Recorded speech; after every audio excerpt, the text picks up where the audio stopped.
Hi, welcome back to Post TV, live from NAB 2013. I'm Randy Altman with Post Magazine. This is Mark Loftus. He's our senior editor. Hello. We're here with Simon Robinson from the Foundry, and they have a lot of news going on at the show, but we're going to step back a little bit and talk about a merger that they went through at the end of last year with Luxology. So I was just hoping that you could talk a bit about how that came to be and where you are now. Yeah, so the merger was September last year, and it really came to be because there was a whole bunch of stuff between the companies where we knew we could be better together, very simply put. So they have a whole neat bunch of stuff, we had a whole neat bunch of stuff, very similar characters between the companies, and also a lot of expertise on the Luxology side that we didn't have, and a lot of expertise on our side that they'd quite like to get access to. And so it was just a very natural fit, a very natural idea. And since then we've one of the things we were very worried about is you never want to break anything. So clearly we don't do merging for a living. It's just something that felt like a great idea. It's actually worked incredibly well, and now the two companies are very well intertwined. So we have a lot of engineering work going on in London that crosses over with engineering work done in Mountain View, where the Luxology team are based. And there's a lot of traffic going the other way as well. We're doing a joint show here together now. Our marketing and sales teams are very intertwined, and so the only thing that's really occurred to us, and I guess we should have realized it was coming, is having two companies when you're actually one, two company names when you're actually one, has been driving everybody crazy internally, and also been driving a lot of journalists crazy as well. Because they kind of say, well, who are you? What are you trying to be? So we've after a lot of internal debate, come to the idea that we really need to stop calling ourselves two companies, and we'll just go by one name. And the lucky winner in this occasion is the Foundry. So we're going to call the company the Foundry. Okay. And this doesn't mean actually that anyone will notice any real change tomorrow, but it makes it easier for me to talk to you. Right. So I can say, we are the Foundry.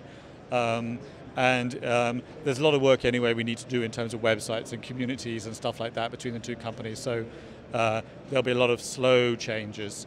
So where does the Luxology name go? Because the product is Moto. Yeah, the product is Moto. And Luxology is such a great name and such a great brand. We'd like to keep it in some respects, but we haven't actually made any firm decisions about exactly what for yet. Okay. But the nice thing I'm hoping from today and future days when we meet, we can talk about the Foundry and what the Foundry is doing, and that we can use that one umbrella to cover everything that's going on, because there is a lot of it. Yeah, so why don't we dig into some of that? You said you have a new Nuke version at the show? Yeah, so the new Nuke version at the show, which we've announced today, is most significant because we've introduced this idea of a Nuke assist station. And what this means for our customers is that customers who are NukeX customers who are under maintenance get these two additional stations, which are have a bunch of features. So it's not the full feature set, but it's a sufficient feature set to do paint work, rotor work, that kind of stuff, that kind of prep station kind of work. And this is really neat because it means that all of these customers then get access to these basically lighter weight stations for doing all this additional work. And the details of that are up on our website. We've already, I believe, contacted all the customers and started to get people rolling with this. So that's a really neat idea from our point of view. You're also at the show with Hero and Hero Player, a new version?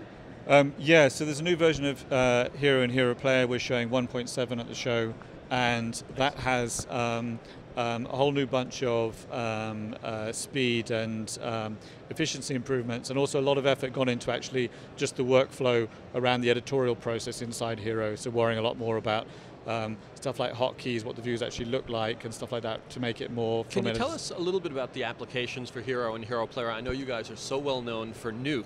Maybe some of our audience aren't familiar with the Hero products as much. Can you kind of put it in perspective? Yeah, so Hero's evolved quite a lot in a very short space of time, and you can see the original idea of it was very focused on the idea that you might be a small group of people in a say in a commercials environment, and what you want to do is you want to be able to take the material and the edit that comes from editorial, and you then want to be able to load that up, review it, and then distribute basically all of those shots out to people who may be working in Nuke or other pieces of software. And then as they do their work, you want to be able to have them submit their revisions back, and then you want to view it all in context back in the Hero system. So the Hero system basically becomes the hub for those small groups to be able to preview what they're working on. It vastly simplifies the whole conform process as well. So it's a very easy to use way of doing all of that kind of work for non-editors. Someone once described it as like it's editorial for non-editors. Okay. But we've also had a lot of people now using the software more and more for editorial purposes as well within those same groups, where they're people who are doing their own editorial processes anyway, which is why we put a lot more focus in this release on worrying about that kind of workflow as well. So it's a very evolving product, but you can understand it better when you understand the basic place where it came from, which is getting stuff in, once you can conform, do shot distribution and review. Mari also, is it 2 years old now at the show? I've kind of forgotten how old Mari is. It seems to be with us forever. But yeah, we're showing version 2 at the show, which was just released last month, which has a whole new bunch of stuff to do with layer stacks in it, which has vastly changed the workflow inside it for the way people actually do their paint work. So it's very much more familiar with people who come from other paint applications in terms of the way they use the product for efficient paint workflow. And what about Ocula? Do you have a new version here at the show? Can you talk about stereo? We don't have a new version of Ocula at the show. I have new sneak preview, alpha-only demo things that we're doing inside Ocula. Okay. Because as an aside, we're also doing some work in the background with Dolby on their Dolby 3D format. So I'll be giving a talk on the Dolby stand every day at 11 just to cover that kind of work. So they're worrying a lot about how we get stereo 3D onto their display technology. And there's a lot of underlying improvements in Ocula around how do we better do that kind of work as well. So there will be a new version of Ocula coming. There's nothing at the show that we're showing about it. Okay. I think did we get everything? Did we miss any products? Nuke technology preview? Yeah, so there was that as well. And obviously, since we talked about the idea of the merger we recently did, it's very important to show that this is the first show, obviously, that we've also shown Modo at the show as well. So Modo 701 just came out, which is the next major release of Modo. And there's a lot of stuff, there's been a lot of interest about that over the last month, and we're showing that as well. So we've actually got Brad Peebler on the stand, one of the co-founders of the company, who's there to show all the new stuff in Modo, all the new particle stuff, and great new efficiencies in the rendering system and other bits of the package. So that's all going on. And then, as you said, we're also showing people a kind of a teaser of future Nuke Hero workflow, which is being shown on our stand every day. And this is us actually just, we've been doing this a lot actually, asking people about, now that we have this big ecosystem of products, how does the workflow between all of them work? Well, how do people want to work between them in the future so they're not just seen as separate islands, but as an ecosystem? What workflow do people want when they get material in and out of these applications and into other people's applications as well? So a lot of the tech demo we're showing is a kind of like a teaser around that kind of workflow.